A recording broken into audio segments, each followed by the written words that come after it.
I have been talking about the utility classes provided by the Tailwind CSS framework. I know you are very curious to know more details about these utility classes. Let's not waste any further time. Inside this website, you can go to the docs. Once you are inside the documentation, you can scroll down.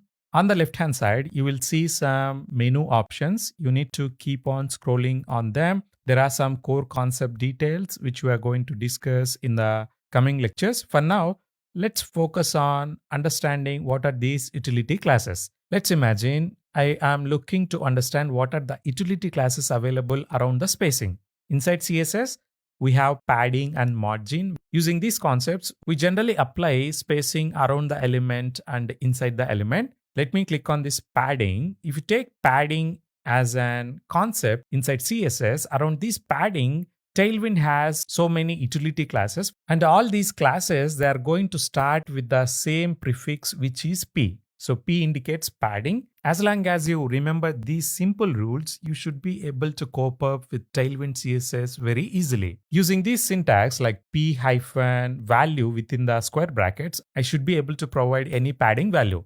If I use this utility class, this is how my actual vanilla CSS styling is going to be converted. Whereas P-px, it is going to introduce one px spacing of padding on all sides of the element. If you are looking to apply padding only on the x-axis, that means on the horizontally, you can use this px prefix.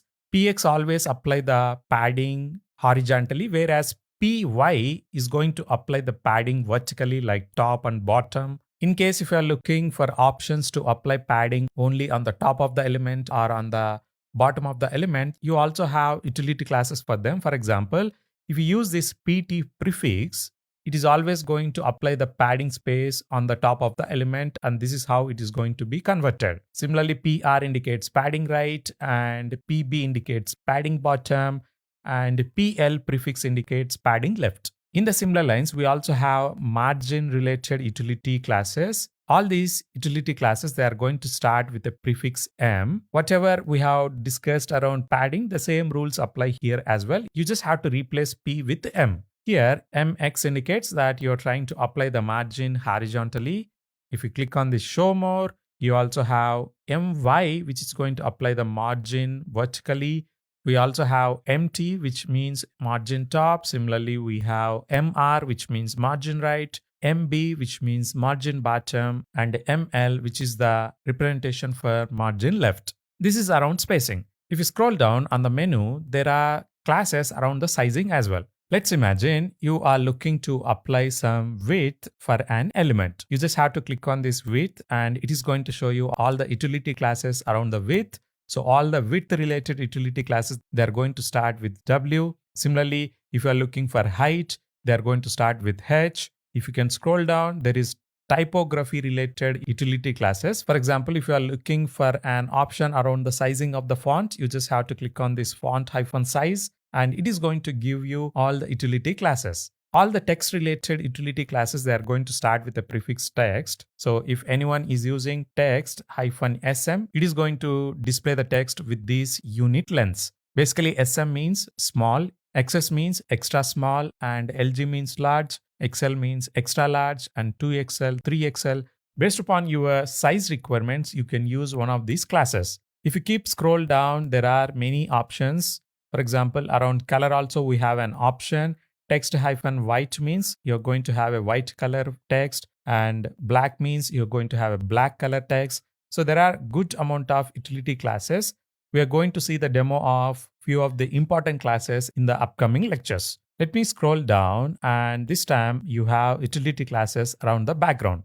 In case if you are looking to apply background color, you have to use this BZ prefix. In case if you are looking to apply a background color of black, you just have to use this class. Around borders also, there are some utility classes. For effects, we have some utility classes. For filters, after filters, we have tables related utility classes. For example, if you are looking to style a table, you can click on this table layout, and it is going to list some utility classes. We also have some examples how they are going to look like. So there will be source code and what is the utility class that you need to use. All these examples are well documented. You don't need any other new course to learn Tailwind CSS. If you explore the documentation, that is more than enough to become expert on Tailwind CSS. Even if someone is trying to teach you all these thousands of utility classes, don't try to learn from them, because maybe after 1 day or 2 days, you will forget about all of them.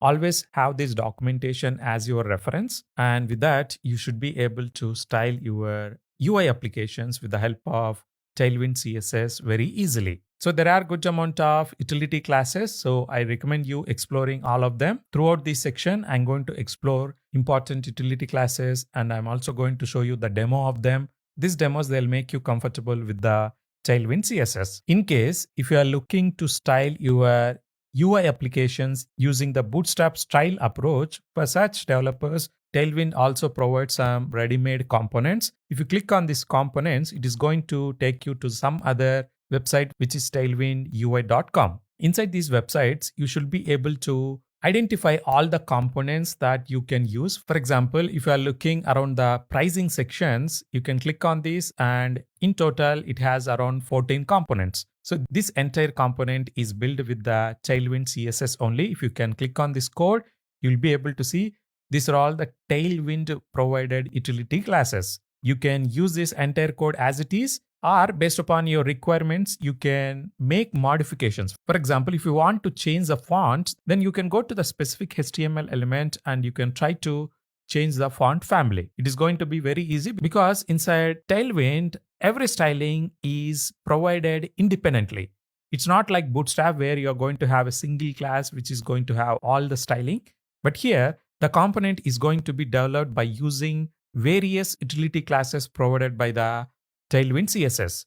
If you don't like something, you can change that specific utility class styling. That way, you can always build unique components which are specific to your own branding or which are specific to your own organization. Let's go to other components as well. Here, if you can scroll down, there is some FAQ related component. Let me click on this.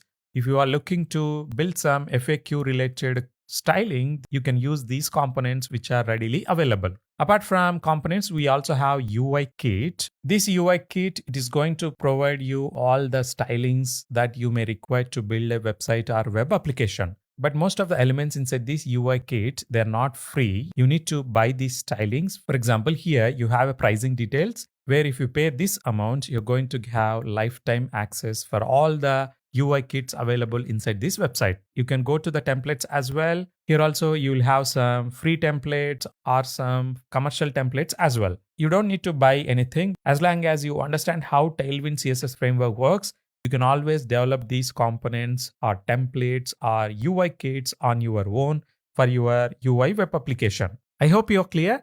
From the next lecture, let's start exploring few of the important utility classes provided by these Tailwind CSS. In the same process, we can also see the demo of them by using them inside our React application.